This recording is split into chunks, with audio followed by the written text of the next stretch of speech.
American Alchemy, the series by M.D. McCrary. Part 3. From the perspective of Willow, the firstborn daughter. It didn't matter where Willow was. She always wanted to be somewhere else, no matter what. She was just a person that lost her mind staying or even sitting in one place for too long. That being said, of course, the school system and Willow did not go great together.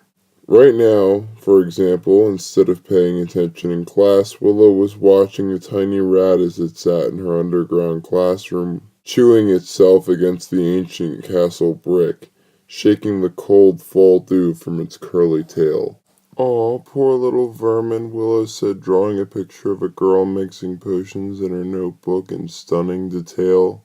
"Maybe he wants me to come outside." "Willow, Miss Alaban," the teacher said, turning herself into a raven and flapping onto her desk.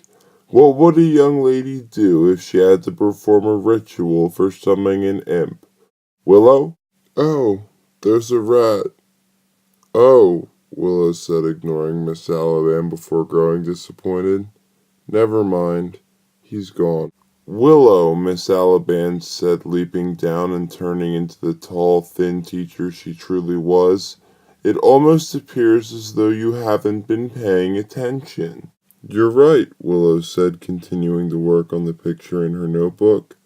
"Why might that be, Miss Hawthorne?" "Because I don't care," Willow said, continuing to draw her picture. "This was more important to me." "Well, in my class you pay attention to me when I speak," Miss Alaban roared as she picked up the notebook and gave it a sharp fling against the window. A powerful silence fell over the classroom and all eyes turned to Willow. "Pick that up," Willow said angrily as her eyes rolled in the back of her head. "Pick that the fuck up now." "Miss Hawthorne," the teacher said, putting her hand on her shoulder. "That notebook has things in it that are important to me," Willow shouted angrily as the air grew cold. "Pick it up now or I bring your mother back from the dead to remind you how much of a disappointment you are." Willow tilted her head, exploding her neck with cracks. "I can hear her, you know. She sounds like a bitch, even more than you." "Ooh," the class full of witches said, smiling with excitement. The day had been boring up until this point. Schools need this sort of energy to keep everyone from dying of boredom within the concrete coffin for the mind that is the education system. "Go to the energy counselor," Miss Alaban said as the notebook raised from the ground and landed in Willow's hand. "There's your pathetic notebook." "Thanks," Willow said, taking the notebook as she snapped back to her happy-go-lucky self. "I didn't want to be in here anyways. Bye, guys." The teacher nodded her head in disbelief. The entire rest of the class had been used to Willow, though. From the time she was very small, she could hear the thoughts and feel the feelings of the dead. The constant bombardment from such a young age had buried Willow's emotions deep inside. She could hear the animals in the food she ate. For that reason, she stopped eating meat. Not that she couldn't hear dead plants, but so long as they weren't rotten, they wouldn't talk to her so much. Despite all of the constant miserable complaining from the dead, Willow was by far the happiest person at Underdelphia High School. Underdelphia being the name of the city beneath the city of Philadelphia. Original, I know, but I digress. The reason Willow was so happy was because the dead constantly reminded her of how miserable their lives and ultimately their deaths were. Nearly anything that happened in Willow's own miserable existence seemed less in comparison to the ghost girl who was also her age and was raped and murdered and then buried underneath a highway. When Willow was younger, she used to tell people about what she'd heard from the dead, but that made people uncomfortable. So now she kept it buried inside beneath a smile with the rest of how she truly felt. Unless, of course, she felt like making people uncomfortable. "Willow," the aura reading counselor said, clicking her nails on her steel desk. For a place meant to make students comfortable, the room looked more like a dungeon with miserable posters that said things like, "The real magic in life is to follow your dreams to university," or "Wrap your wand or children be spawned." You know, the usual sort of magical crap that decorated the walls of schools. Willow didn't need those things, though. It was just too nice to not be dead in her eyes. Willow, the aura reading lady said significantly louder, but still not getting the slightest bit of attention. Ahem, Miss Hawthorne. One moment, Willow said, holding up one finger and smiling. There, I finished. Okay, we can talk now. You sat there for 15 minutes smiling at a page. Actually, Willow said, looking at the clock, it was 17 minutes and 14 seconds. I counted the times the clock ticked. Fantastic, the aura reading lady said, making a strange face at her files.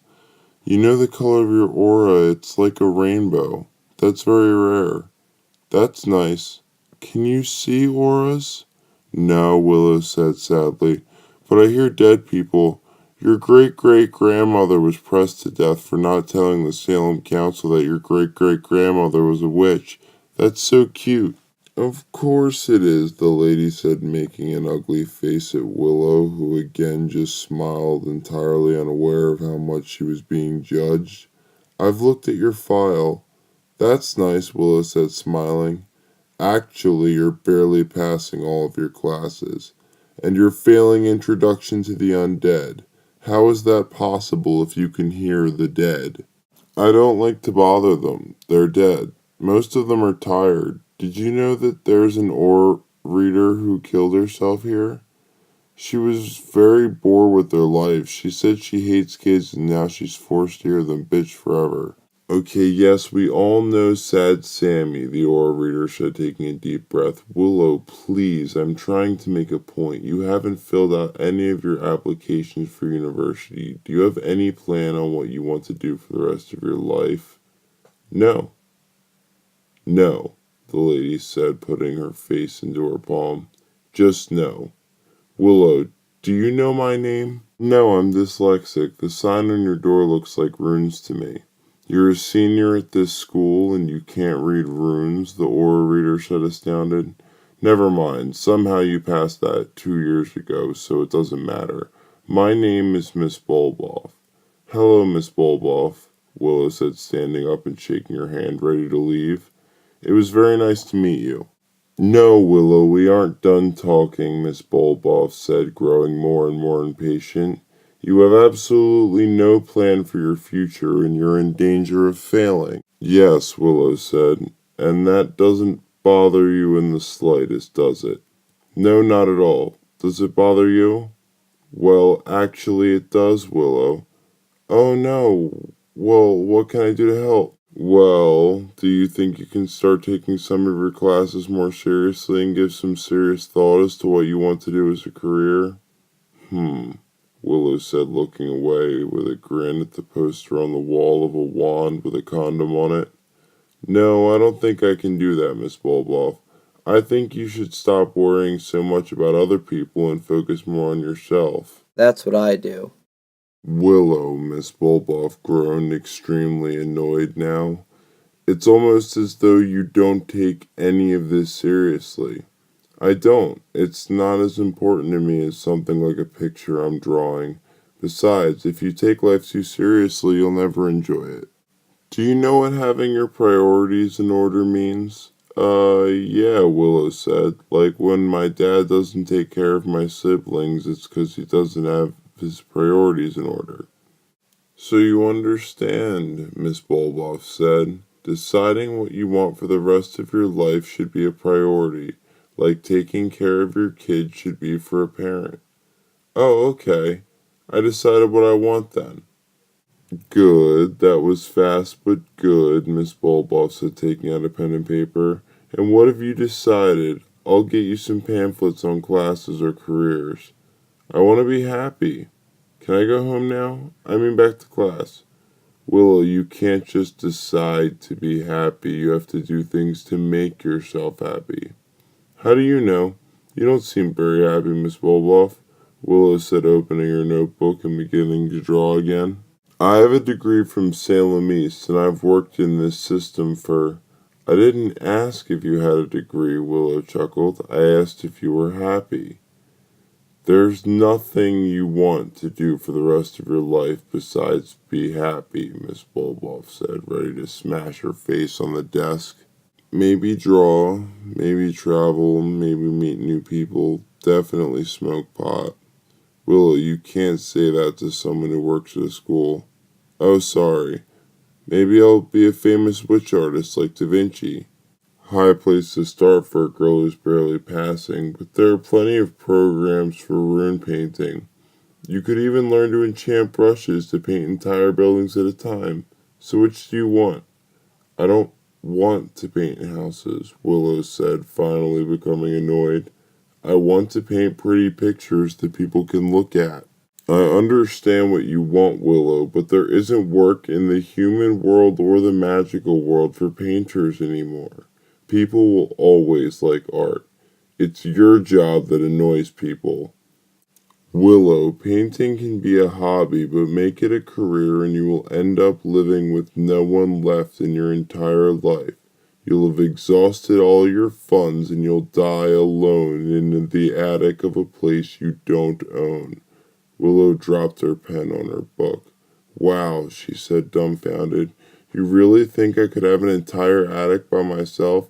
Thanks so much, Miss Bulboff. I thought you were being a bitch, but I feel so much better now.